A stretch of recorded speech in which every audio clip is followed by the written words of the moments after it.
Good morning students. आज class में आप सभी विद्यार्थियों का स्वागत है। आज का टॉपिक अपन स्टार्ट करते हैं।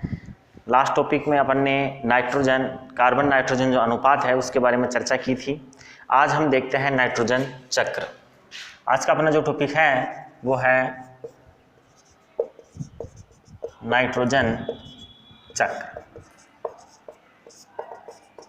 देखो बच्चों, मृदा के अंदर जो नाइट्रोजन होती है, वायुमंडल में जो नाइट्रोजन होती है वो नाइट्रोजन गैस के रूप में होती है। मृदा में नाइट्रोजन गैस के रूप में उपस्थित नहीं होती है।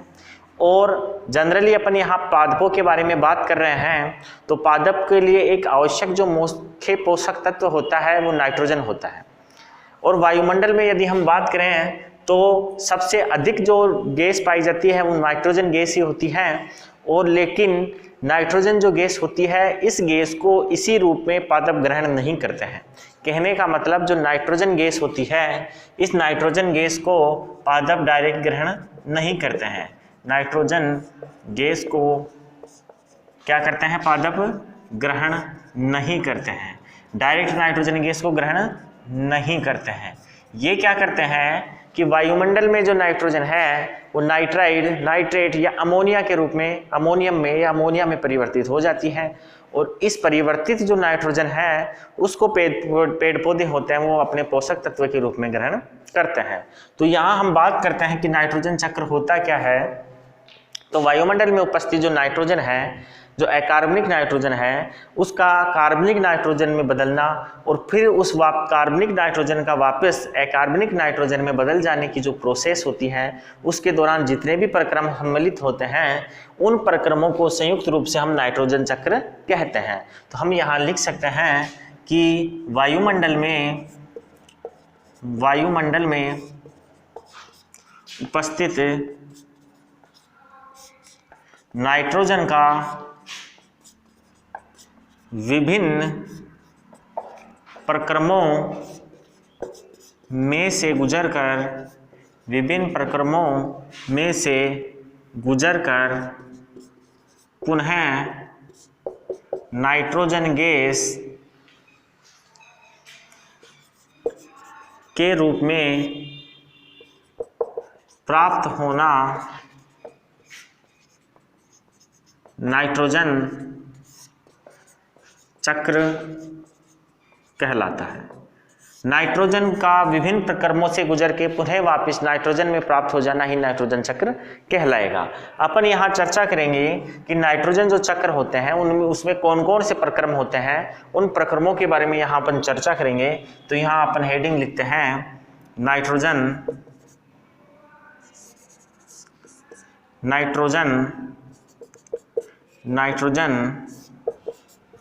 चक्र में होने वाले विभिन्न प्रक्रम।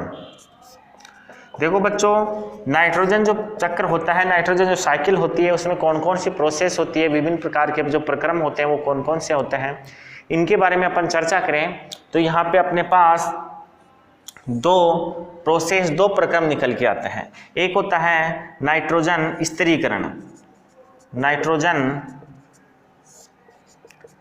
स्थिरीकरण, और दूसरा आता है आपके पास नाइट्रोजन खनिजन। देखो बच्चों, इसे जनरली स्थिरीकरण या फिर खनिजन के नाम से भी जाना जाता है। आप इसे नाइट्रोजन स्थिरीकरण या नाइट्रोजन खनिजन भी कह सकते हैं। मुख्य रूप से ये नाइट्रोजन जो चक्र होता है उसमें ये दो प्रोसेस होती है, दो प्रक्रम उसमें पाए जाते हैं।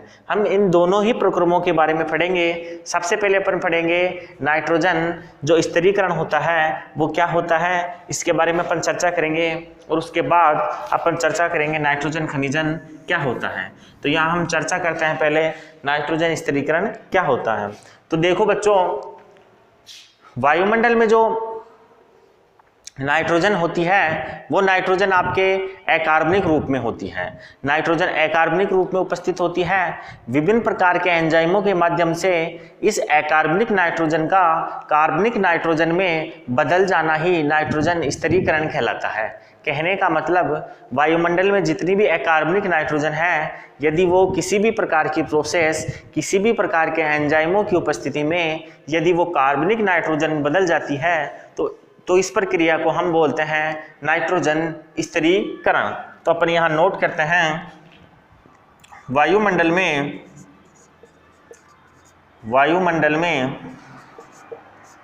उपस्थित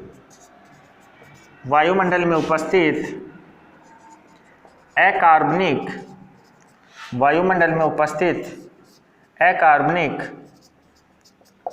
नाइट्रोजन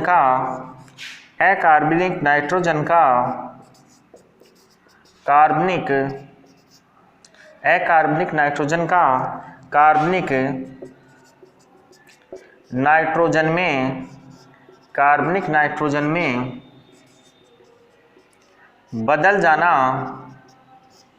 कार्बनिक नाइट्रोजन में बदल जाना, ही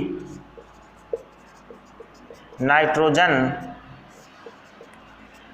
स्थिरीकरण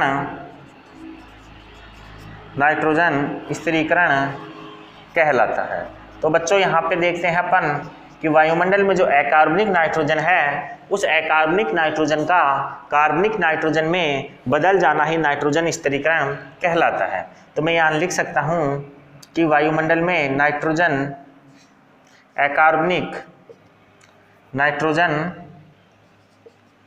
अकार्बनिक जो होती है उसका किस में बदल जाना बच्चों, उसका बदल जाना नाइट्रोजन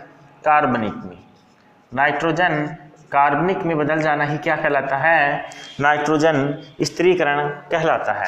कहने का मतलब वायुमंडल में जो अकार्बनिक नाइट्रोजन है वो विभिन्न प्रकार के एंजाइमों, विभिन्न प्रकार के प्रक्रियाओं के माध्यम से अकार्बनिक नाइट्रोजन कार्बनिक नाइट्रोजन में जो बदल जाती है उसे ही अपन नाइट्रोजन स्थिरीकरण कहते हैं। इसे आप नोट कर लीजिएगा। उसके बाद अपन देखते हैं नाइट्रोजन खनिजन। ये दोनों जो प्रक्रियाएं होती हैं वो एक दूसरे की व्युत्क्रम होती हैं, एक दूसरे की उल्टी प्रक्रियाएं होती हैं। अभी आपको बताया मैंने कि नाइट्रोजन जो स्थिरीकरण होता है उसके अंदर अकार्बनिक नाइट्रोजन जो होती है वो आपके कार्बनिक नाइट्रोजन में बदल जाती है। अब हम चर्चा करते हैं दूसरे वाले प्रक्रम की, वो है नाइट्रोजन खनिजन। नाइट्रोजन खनिजन जनरली इसे खनिजन के नाम से भी जानते हैं। मिनरलाइजेशन जो बोलता है खनिज, इससे आपको पता लग रहा होगा नाम से कि जो आपके कार्बनिक नाइट्रोजन है उस कार्बनिक नाइट्रोजन का अकार्बनिक नाइट्रोजन में बदल जाना ही क्या कहलाएगा, खनिजन। जस्ट पहले वाली जो प्रक्रिया है उसका जो अपोजिट प्रक्रम है उसे अपोजिट प्रक्रम को ही अपन क्या बोलते हैं, उसे ही खनिजन की प्रक्रिया बोलते हैं। तो अपन यहाँ नोट करते हैं कि कार्बनिक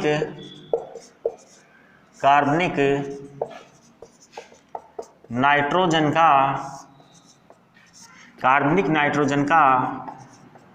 अकार्बनिक नाइट्रोजन में बदल जाना ही अकार्बनिक नाइट्रोजन में बदल जाना ही नाइट्रोजन खनिजन कहलाता है। नाइट्रोजन खनिजन कहलाता है। देखो बच्चों, कार्बनिक नाइट्रोजन का अकार्बनिक नाइट्रोजन में बदल जाना ही नाइट्रोजन खनिजन कहलाता है। पहले वाली जो प्रोसेस है उसका जस्ट उल्टा है। तो मैं यहाँ लिख सकता हूँ नाइट्रोजन कार्बनिक। नाइट्रोजन जो कार्बनिक होती है उस नाइट्रोजन कार्बनिक का विभिन्न प्रकार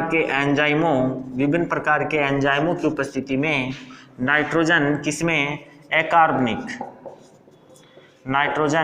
अकार्बनिक में बदल जाने की जो प्रोसेस होती है उसे अपन क्या बोलते हैं, नाइट्रोजन खनिजन कहते हैं।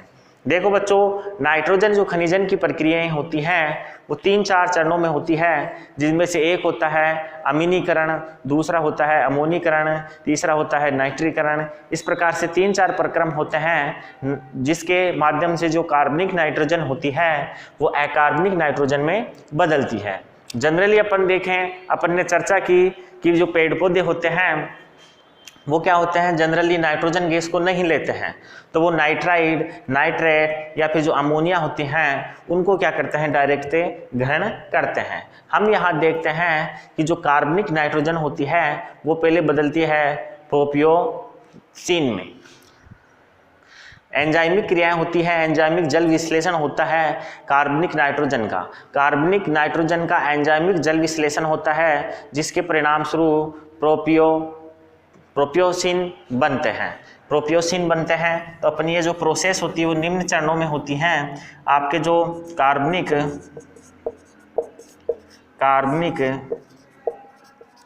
नाइट्रोजन, जो आपके कार्बनिक नाइट्रोजन होती है वो एंजाइमिक जल विश्लेषण के परिणाम स्वरूप या आपके एंजाइमिक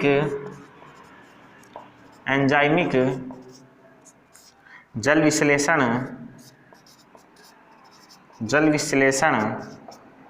के परिणाम स्वरूप आपके जो प्रोपियोमीन होते हैं उसमें बदल जाती है।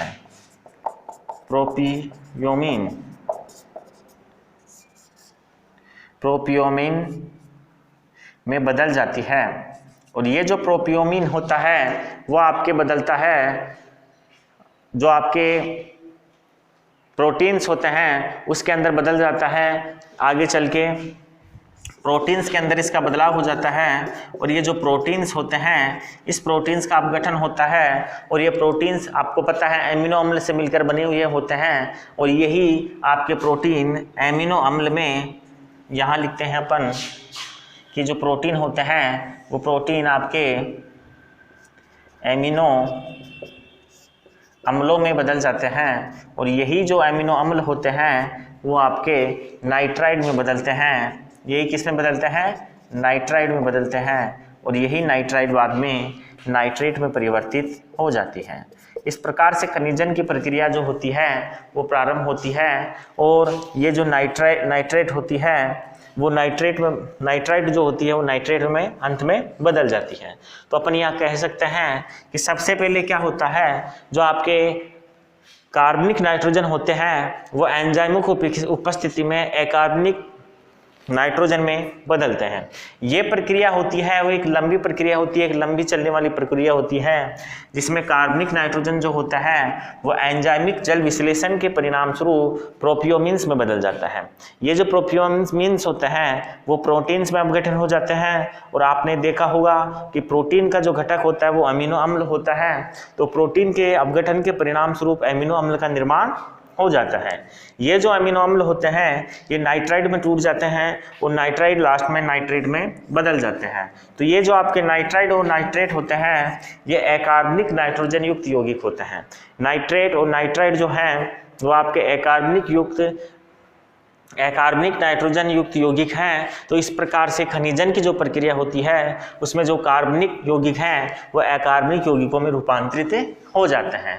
अब इसकी जो प्रोसेस होती है वो 2-3-4 चरणों के अंदर होती है। उन चरणों की अपन चर्चा करेंगे, उससे पहले आप इसका स्क्रीनशॉट लेके नोट कर लीजिएगा, फिर अपन आगे चर्चा करते हैं।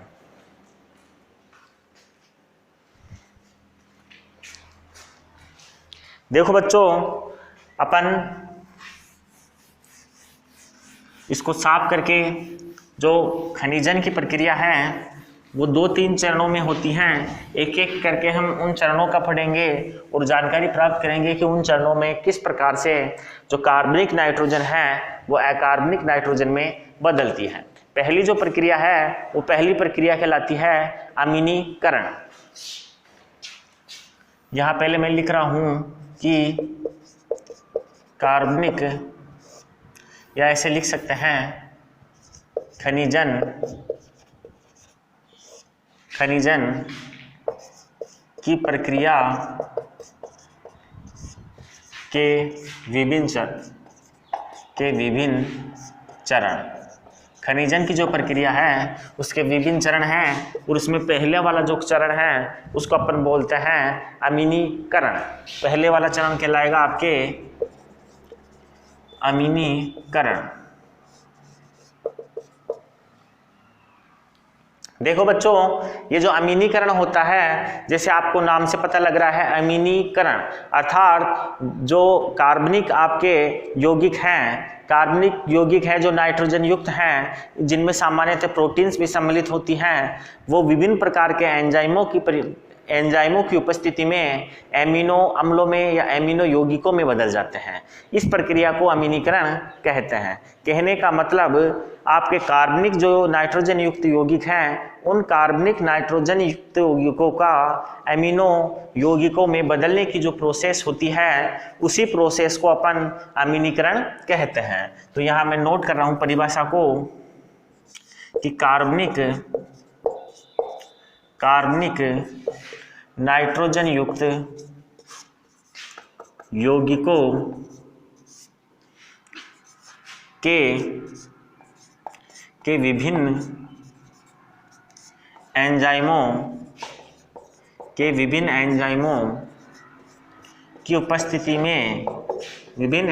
की उपस्थिति में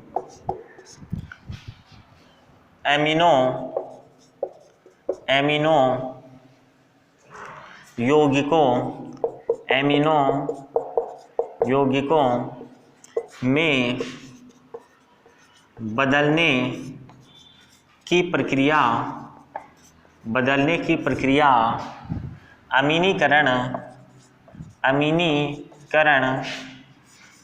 कहलाती है।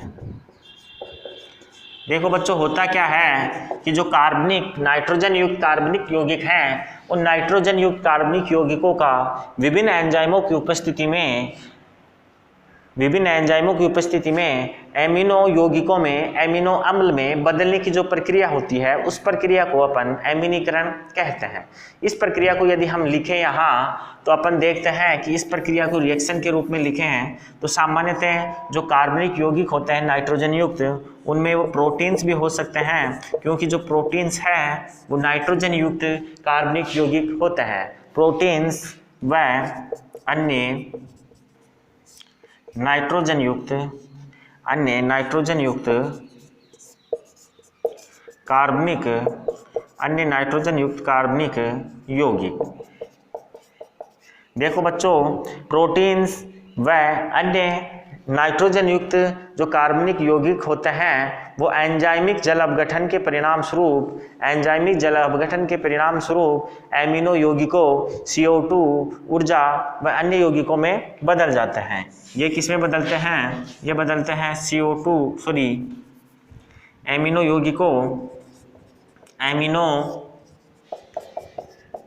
यौगिकों plus CO2 plus energy plus अन्य यौगिक। इस प्रकार से जब ये प्रक्रिया विभिन्न प्रकार के एंजाइमों की उपस्थिति में होती है, एंजाइमों की उपस्थिति में जब ये प्रक्रिया होती है, कई प्रकार के एंजाइम होते हैं ये, इन एंजाइमों की उपस्थिति में प्रोटीन व नाइट्रोजन युक्त कार्बनिक जो यौगिक होते हैं, वो एमिनो यौगिकों CO2 ऊर्जा व अन्य यौगिकों में बदल जाते हैं। ये आपके एनर्जी है।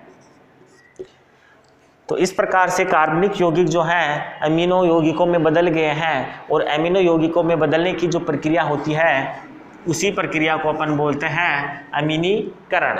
अब बच्चों, यहाँ पे अपन बात करते हैं कि जो ऊर्जा उत्पन्न होती है, यहाँ पे जो इस प्रोसेस के प्रक्रिया के द्वारा जो ऊर्जा उत्पन्न हो रही है, उस ऊर्जा के यहाँ पे दो उपयोग होते हैं।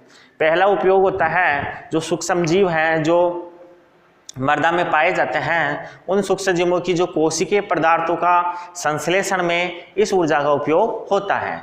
जो सूक्ष्मजीव होते हैं, उनके सूक्ष्मजीवों के कोशिकीय पदार्थों के संश्लेषण में उपयोग होता है। तो अपन यहाँ नोट करते हैं कि प्राप्त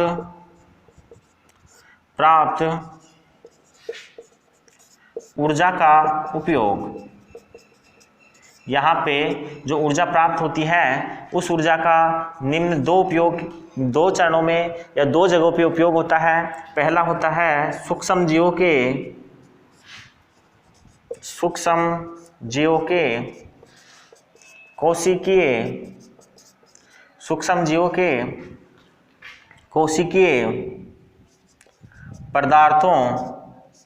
कोशिकीय पदार्थों के संश्लेषण में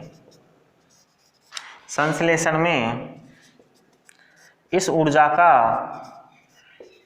का उपयोग होता है।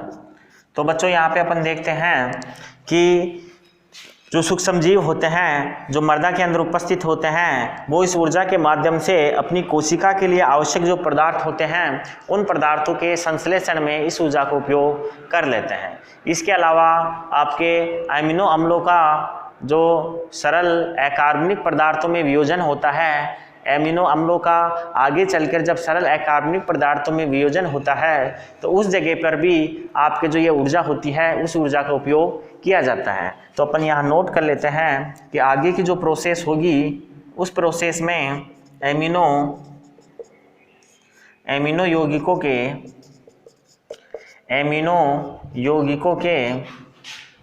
सरल कार्बनिक यौगिकों के सरल कार्बनिक यौगिकों में रूपांतरण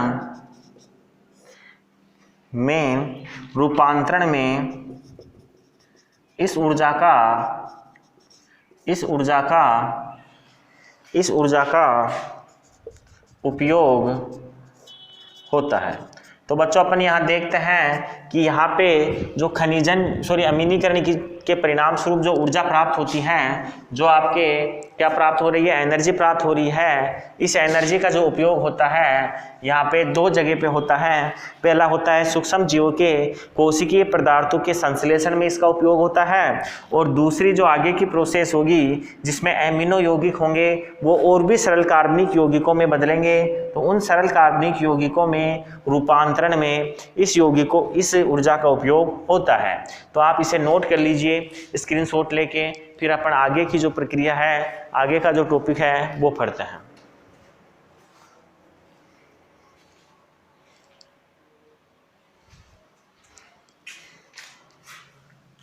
चलिए आगे अपन देखते हैं कि खनिजन की प्रक्रिया के विभिन्न चरणों की अपन बात कर रहे हैं, और उसके अंदर एक चरण आपके अमीनीकरण पूरा होता है।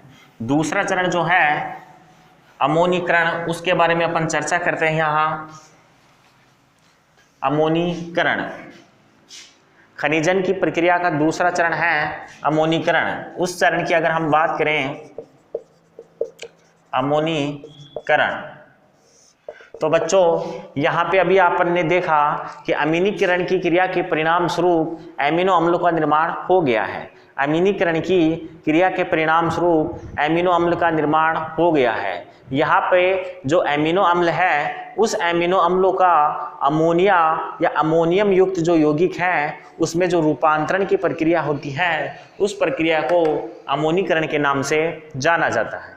यहाँ पे हम बात करें तो जो एमिनो यौगिक हैं, एमिनो यौगिकों का अमोनिया या अमोनियम युक्त यौगिकों में जो रूपांतरण होता है उस रूपांतरण की प्रक्रिया को अमोनीकरण के नाम से जानते हैं। इसके अंदर कुछ सूक्ष्मजीव काम में आते हैं, और ये सूक्ष्मजीव वही सूक्ष्मजीव होते हैं जो आपके किस में काम आते हैं, जो आपके अमीनीकरण की प्रक्रिया में काम में आते हैं। तो अपन यहाँ नोट करते हैं पहले कि एमिनो यौगिकों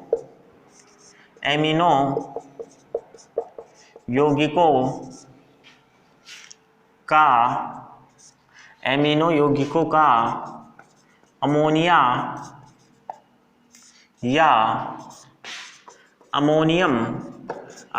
या अमोनियम यौगिकों में बदलने की अमोनियम यौगिकों में बदलने की प्रक्रिया को बदलने की प्रक्रिया को अमोनीकरण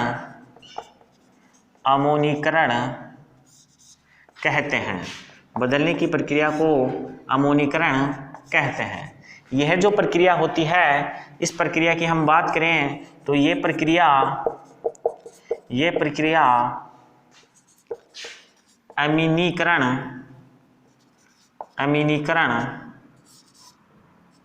वाले सूक्ष्म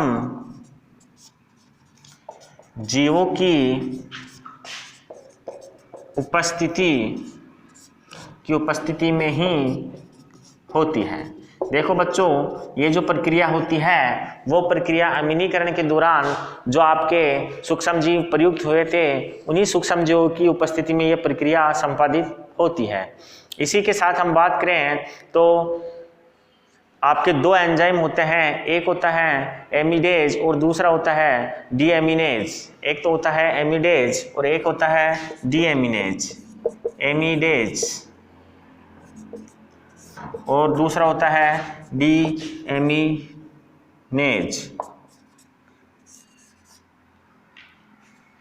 ये दो एंजाइम जो होते हैं आपके, उन एंजाइमों की उपस्थिति के अंदर ये प्रक्रिया संपादित होती है। एमिडेज व डीएमिडेज एंजाइम की उपस्थिति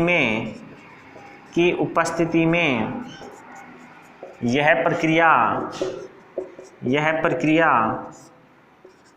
संपन्न होती है। तो यहाँ अपन ने तीन बातें जानी है। पहली, एमिनो यौगिकों का अमोनिया या अमोनियम यौगिकों में बदलने की प्रक्रिया को ही अमोनीकरण कहते हैं। ये प्रक्रिया उन्हीं सूक्ष्म जीवों की उपस्थिति में होती है जिनमें अमीनीकरण की प्रक्रिया होती है। यहाँ पे दो एंजाइम हैं, एमिडेज और डीएमिनेज। इन दोनों ही एंजाइमों की उपस्थिति में आपके अमोनीकरण की जो प्रक्रिया होती है वो पूर्ण होती है। हम बात करते हैं कि अमोनीकरण की जो प्रक्रिया होती है वो किस प्रकार से होती है। तो आपके जो एमिनो यौगिक जो होते हैं, उन एमिनो यौगिकों के जो ये एंजाइम है एमिडेज और डीएमिडेज, इन एंजाइमों की उपस्थिति में जल अपघटन होता है, जिसके परिणाम स्वरूप अमोनिया बनती है, ऊर्जा बनती है और अल्कोहल का निर्माण हो जाता है। तो ये आपके हैं एमिनो यौगिक। इन एमिनो यौगिकों का जल अपघटन होता है और ये जल अपघटन होता है वो एंजाइमों की उपस्थिति में होता है और ये एंजाइम आपके एमिडेज और डीएमिडेज हो सकते हैं। इनकी उपस्थिति में आपके जल अपघटन होता है एमिनो यौगिकों का। जब एमिनो यौगिकों का जल अपघटन होता है तो आपके अल्कोहल प्लस अमोनिया प्लस ऊर्जा उत्पन्न होती है। इस प्रोसेस के दौरान आपके अल्कोहल, अमोनिया और ऊर्जा उत्पन्न होती है और ये जो अमोनिया बन गई है, इस अमोनिया बनने की जो प्रोसेस है उसी प्रोसेस को अमोनीकरण बोलते हैं। ये आपके एमिनो यौगिक हैं, एमिनो यौगिक। इस एमिनो यौगिक के ये अमोनिया बनने की जो प्रक्रिया है, यह आपके अमोनिया में रूपांतरण हो गया है। इस अमोनिया में रूपांतरण होने की जो प्रोसेस है उसे ही अमोनीकरण कहते हैं। यहाँ पे आपके जल अपघटन हो रहा है, जल अपघटन। एंजाइम की उपस्थिति में जल अपघटन की प्रोसेस हो रही है, जिससे यहाँ पे ये अल्कोहल बन रहा है और अल्कोहल के साथ ही आपके क्या बन रहा है, अमोनिया बन रही है और ऊर्जा मुक्त हो रही है। अमोनिया के बनने की प्रक्रिया ही आपके अमीनीकरण कहलाती है और ये अमोनिया बना है आपके एमिनो अम्लों से, एमिनो यौगिकों से। तो ये प्रोसेस हो जाती है। आगे हम बात करें तो आपके जो अमोनिया होती है, ये अमोनिया मृदा में उपस्थित जो कार्बन डाई गैस है, CO2 गैस है, उसके साथ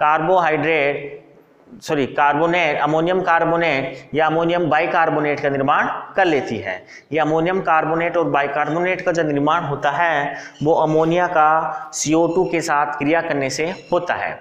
इस क्रिया के बाद जब कार्बोनेट और बाइकार्बोनेट का निर्माण हो जाता है तो ये कार्बोनेट और बाइकार्बोनेट आयनों में विभाजित होते हैं और अमोनियम का निर्माण कर देते हैं। इसको अपन यहाँ नोट करते हैं कि आपके जो अमोनिया है, ये अमोनिया कार्बोनेट बाइकार्बोनेट के साथ जब क्रिया करती है तो क्या अमोनियम कार्बोनेट का निर्माण कर देती है। यह आपके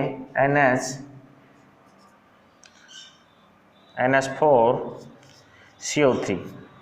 देखो बच्चों, यहाँ पे जो अमोनिया है ये कार्बोनेट वायु जो है उसके साथ क्रिया करेगी और कार्बोनेट के साथ क्रिया करने के बाद आपके अमोनियम कार्बोनेट का निर्माण हो जाता है। अमोनियम कार्बोनेट का जो निर्माण हो रहा है उस अमोनियम कार्बोनेट का बाद में क्या हो जाता है, आयनों में विभाजन होता है।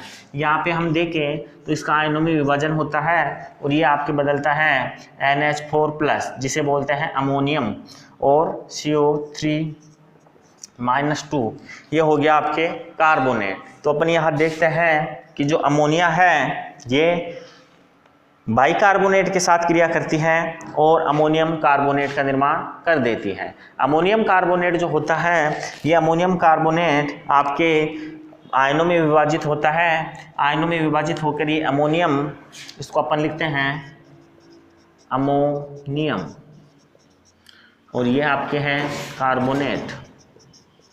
अमोनियम और ये कार्बोनेट जो है उसमें बदल जाता है और ये जो अमोनियम है ये अमोनियम बाद में कई प्रकार के अन्य नाइट्रोजन युक्त यौगिकों का निर्माण करता है। तो यहाँ अपन ने चर्चा की है अभी अमोनीकरण क्या होता है। इस प्रक्रिया में अपन देखें तो यहाँ पे आपके जो अमीनो यौगिक हैं उन अमीनो यौगिकों का अमोनिया में जो बदलने की प्रक्रिया है उसको अपन बोलते हैं अमोनीकरण। यह प्रक्रिया सूक्ष्मजीवों की उपस्थिति में होती है। डीएमीनेज और एमिनेज एंजाइम की उपस्थिति में ये प्रक्रिया संपादित हो जाती है। आगे अपन चर्चा करें तो ये अमीनो यौगिक एंजाइम के जल अपघटन के परिणाम स्वरूप अमोनिया में बदलते हैं और ये जो अमोनिया होता है ये कार्बोनेट अमोनियम कार्बोनेट में परिवर्तित हो जाता है। ये अमोनियम कार्बोनेट अमोनियम आयन बनाता है और ये अमोनियम आयन बाद में कई प्रकार के यौगिकों का निर्माण कर देते हैं। तो इसे आप स्क्रीनशॉट लेके नोट कर लीजिएगा। चलो ठीक है बच्चों, तो आज की क्लास यहीं तक रहेगी। नेक्स्ट क्लास में अपन जो आपके प्रोसेस है खनिजन की प्रक्रिया के चरण, उसके तीसरा वाला चरण जो है, थर्ड चरण है, उसकी स्टडी करेंगे। आज की क्लास यहीं तक रहेगी। थैंक यू, धन्यवाद।